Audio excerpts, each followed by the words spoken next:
इस पार्लियामेंट में, इसी लोकसभा में सर, सबसे पहले बेल में यदि उसका कॉलर पकड़ने के लिए कोई आया तो यही मैडम श्रीमती सोनिया गांधी जी थी। और नीरज शेखर वहां खड़े थे, मुलायम सिंह यादव बाहर थे, और मैं वहां से कूद कर टेबल पर आया और मैंने कहा कि आप यहाँ की तानाशाह नहीं है, आप यहाँ की रानी नहीं है, इस बेल में आप मारपीट नहीं कर सकते हैं। और इनके जो इतने लेफ्टिनेंट थे, बिलास मुतेवार से लेकर सबों ने उनको पीटा। ये दोनों घटनाएं जो है, चाहे महिला रिजर्वेशन का हो, चाहे ये प्रमोशन रिजर्वेशन का हो, ये पार्लियामेंट है सर, सबको सत्य बोलना चाहिए। और मुलायम सिंह यादव ने कहा यदि बीजेपी नहीं होती तो आज के डेट में हमारे सांसद नहीं बचते। आपने तो सांसदों की हत्या करने की कोशिश की, और उसी दल के साथ, उसी 26 दल के साथ ये आए हैं जिनका की मानसिकता ही नहीं है कि महिला को रिजर्वेशन मिले। कि अभी क्यों नहीं लागू कर दिया, कब से लागू कर देंगे? ये देश संविधान से चलता है। मैं आर्टिकल 243D और आर्टिकल 243T, जिसके लिए कि उन्होंने बड़ा अपने आप को गौरवान्वित महसूस किया कि हमने पंचायत में जो है महिला रिजर्वेशन लागू। कभी किसी ने राज्यसभा में रिजर्वेशन की बात नहीं की, विधान परिषद में बात नहीं की।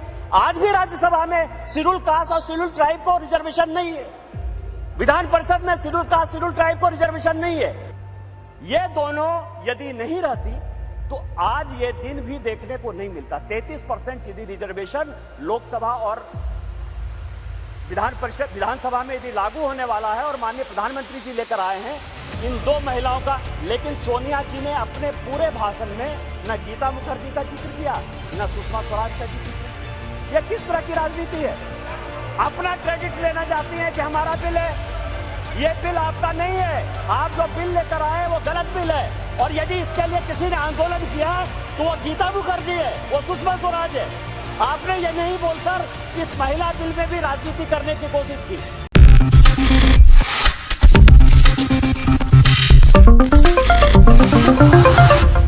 का फैसला सर, मैं पढ़ रहा था, काफी बातें कही। मैं केवल 2-3 चीजें बताना चाहता हूं, फिर अपने विषय पर आऊंगा।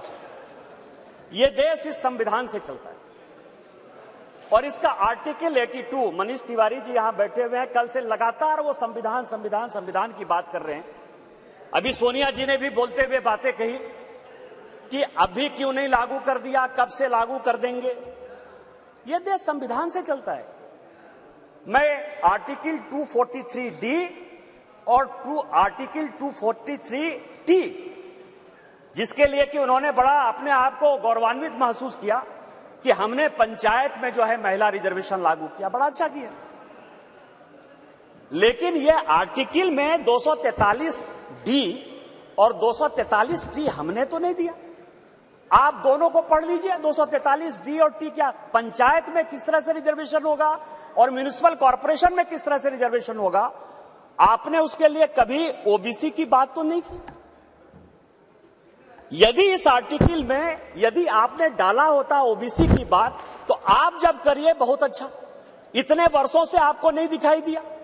उसी तरह से 1947 से लेकर 49 तक ये पूरा संविधान सभा चलता रहा। परसों से यही भाषण सुन रहे हैं सर। इस कॉन्स्टिट्यूएंट असेंबली से लेकर 1952 से लेकर आज तक चुनाव हुआ, कभी किसी ने राज्यसभा में रिजर्वेशन की बात नहीं की, विधान परिषद में बात नहीं की। आज भी राज्यसभा में शेड्यूल कास्ट और शेड्यूल ट्राइब को रिजर्वेशन नहीं है, विधान परिषद में शेड्यूल कास्ट शेड्यूल ट्राइब को रिजर्वेशन नहीं है। आप कौन सी नई बात केवल पॉलिटिकल एंगल के लिए ले आते हैं? आपने जब नहीं किया, जब तक आज तक जो है भारत के संविधान में यह कहा गया कि राज्यसभा में कोई रिजर्वेशन नहीं होगा, विधान परिषद में कोई रिजर्वेशन नहीं होगा। और जब माननीय प्रधानमंत्री जी और भारतीय जनता पार्टी इस बिल को लाती है तो आप कहते हैं राज्यसभा में रिजर्वेशन नहीं है, विधान परिषद में रिजर्वेशन नहीं है। आप पंचायत में कहिए कि कोई ओबीसी को रिजर्वेशन नहीं होगा, चाहे म्युनिसिपल कॉर्पोरेशन में कोई ओबीसी को रिजर्वेशन नहीं होगा। और आर्टिकल 82 है सर, जो एडजस्टमेंट ऑफ ईच सेंसस की बात कर रही है और सीट बढ़ाने की बात, सब पढ़ लीजिएगा इस आर्टिकल को। इसमें कहा गया है कि 2026 तक सभी चीजों को हमने फ्रीज कर दिया है। आप अनकॉन्स्टिट्यूशनल काम करना चाहते हैं, आप उसके ऊपर जो है कहते हैं कि 2024 से लागू कर दीजिए। तुरंत सुप्रीम कोर्ट में जाएगा और सुप्रीम कोर्ट में तुरंत वो स्टक डाउन हो जाएगा। क्या आप चाहते हैं कि महिलाओं को रिजर्वेशन नहीं दें? और जिस तरह से आप केवल राजनीति के माध्यम से इस महिला रिजर्वेशन को लॉलीपॉप बनाते रहे, घुमाते रहे, वही भारतीय जनता पार्टी करे। हमारे प्रधानमंत्री जी हैं जो कहते हैं कि जिसकी मैं शुरुआत करता हूं उसका अंत भी करता हूं। यदि ये महिला रिजर्वेशन यहां आया है तो महिलाओं को अधिकार मिलेगा, मिलकर रहेगा, दुनिया की कोई ताकत इसको नहीं रोक सकती है। लेकिन इनके यहां क्या दिक्कत है सर? इनके यहां सबसे बड़ी दिक्कत है, और अभी जितने स्पीकर बोलने वाले हैं सर, वो स्पीकर 2026 में ये आर्टिकल 82 पढ़िए, संविधान को जो है पढ़िए, जो संविधान में लिखा हुआ है कि सेंसस होगा, सेंसस के बाद डिलिमिटेशन होगा, और डिलिमिटेशन के बाद जो है हम उसको लागू करेंगे। और ये आर्टिकल 82 कह रहा है, ये 82 कह रहा है।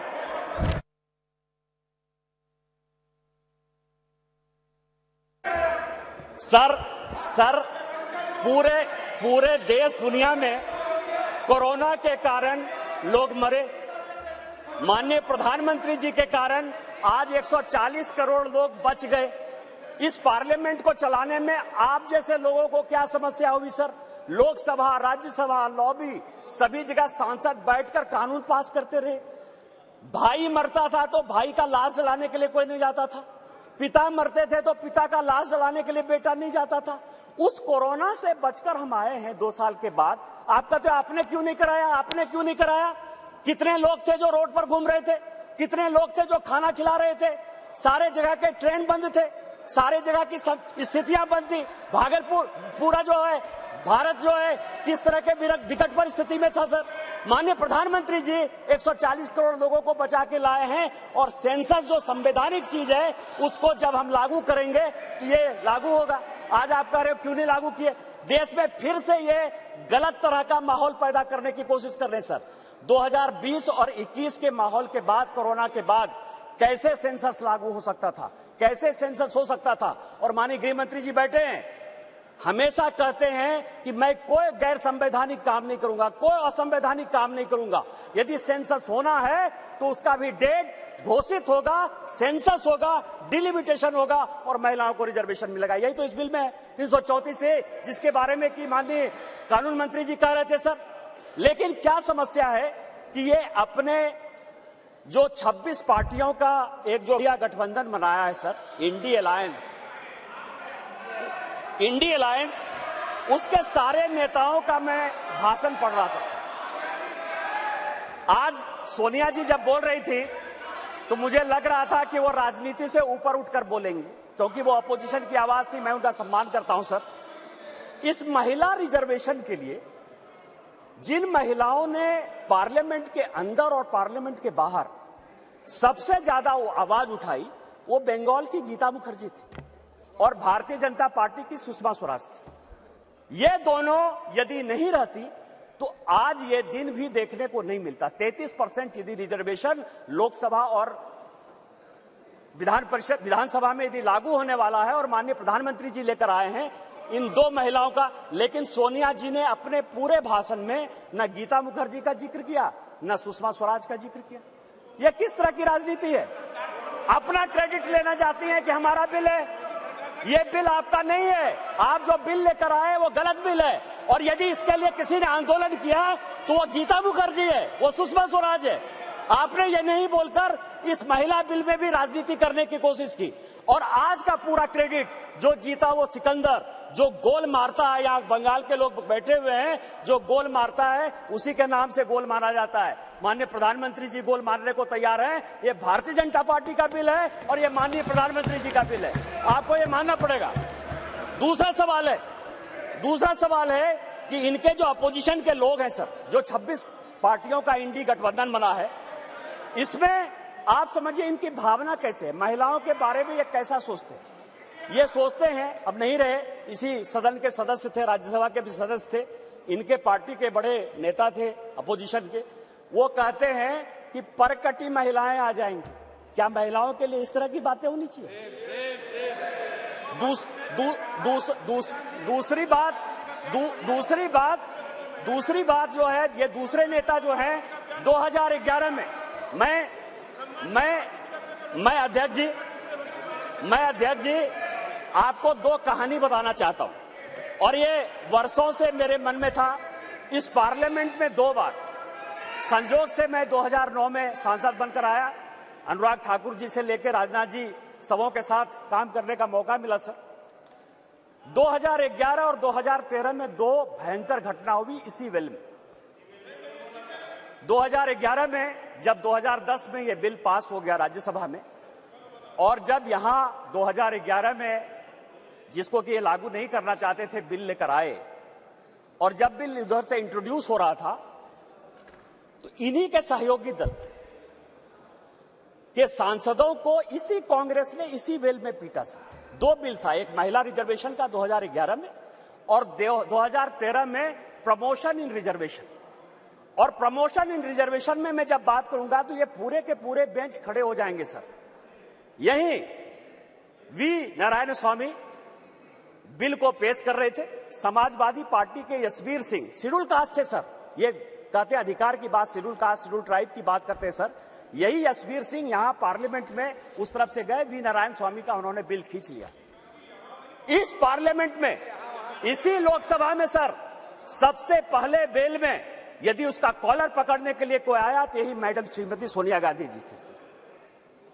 और नीरज शेखर वहां खड़े थे, मुलायम सिंह यादव बाहर थे, और मैं वहां से कूद कर टेबल पर आया और मैंने कहा कि आप यहां की तानाशाह नहीं है, आप यहां की रानी नहीं है, इस बेल में आप मारपीट नहीं कर सकते हैं। और इनके जो इतने लेफ्टिनेंट थे बिलास मुतेबार से लेकर सबों ने उनको पीटा। ये दोनों घटनाएं जो है, चाहे महिला रिजर्वेशन का हो चाहे ये प्रमोशन इन रिजर्वेशन का हो, ये पार्लियामेंट है सर, सबको सत्य बोलना चाहिए। और मुलायम सिंह यादव ने कहा यदि बीजेपी नहीं होती तो आज के डेट में हमारे सांसद नहीं बचते। आपने तो सांसदों की हत्या करने की कोशिश की, और उसी दल के साथ, उसी 26 दल के साथ ये आए हैं जिनका की मानसिकता ही नहीं है कि महिला को रिजर्वेशन मिले। चाहे वो राष्ट्रीय जनता दल है, चाहे वो समाजवादी पार्टी है, चाहे इनके सारे मुस्लिम एमपी है, चाहे कोई भी पॉलिटिकल पार्टी जो इनको सपोर्ट कर रही है सर, और उन्हीं के दबाव में ये कानून के विरोध में जाकर, इस संविधान के विरोध में जाकर, और उसके सारे उदाहरण है कि 96 से लेके आज तक क्यों नहीं लागू हुआ, उसी के कारण ये कभी ओबीसी रिजर्वेशन की बात करते हैं, कोटा विद इन कोटा की बात करते हैं, राज्यसभा में जो है उसको अधिकार देने की बात करते हैं, विधान परिषद में क्यों नहीं रिजर्वेशन दिया उसकी बात करते हैं, फिर वो बात करते हैं कि 2024 से क्यों नहीं लागू होगा। इनको सब कुछ पता है, ये देश संविधान से चलता है। हम एक गरीब परिवार के बेटे होकर इस पार्लियामेंट में आए हैं सर। जैसे मैंने बात कही कि मेरे माँ पिताजी आज भी गांव में रहते हैं। यदि बाबा साहब अंबेडकर का यह संविधान नहीं होता, भारतीय जनता पार्टी नहीं होती, उस दिन भी मैंने कहा कि आपने गांव नहीं देखा है, गरीबी नहीं देखा है, महिलाओं की स्थितियां नहीं देखी है। आपने जो जो कानून पास किए वो महिलाओं के खिलाफ है। यदि 498 आपने पास किया जिसका आप क्रेडिट लेना चाहते हैं, तो उसमें से है पुरुष से ज्यादा महिलाएं ही जेल में बंद हैं। डॉरी के केस में जिस तरह से आपने बनाया, आज यदि आपने कई एक कानून ऐसे पास किए हैं जिसमें लोग महिलाओं को नौकरी देने के लिए तैयार नहीं होते हैं, आपने महिलाओं को रोकने का प्रयास किया, महिलाओं को बढ़ाने का प्रयास नहीं किया। और हम जो बिल लेकर आए हैं, जो माननीय प्रधानमंत्री जी के नेतृत्व में ये इतिहास रचने जा रहा है, और ये जो ऐतिहासिक पल है, और स्पीकर साहब आपके जीवन का जो ऐतिहासिक पल है कि उस कुर्सी पर आप विराजमान हैं, जिस पल में ये इतिहास बन रहा है वो केवल और केवल माननीय मोदी जी की देन है, भारतीय जनता पार्टी की देन है। हम संविधान सम्मत काम करते हैं, और मेरा सबों से आग्रह होगा कि दल पार्टी से ऊपर उठकर जो ये संविधान आर्टिकल 82, 243D और 243T जिन आधार पर यह संविधान चलता है, उसके आधार पर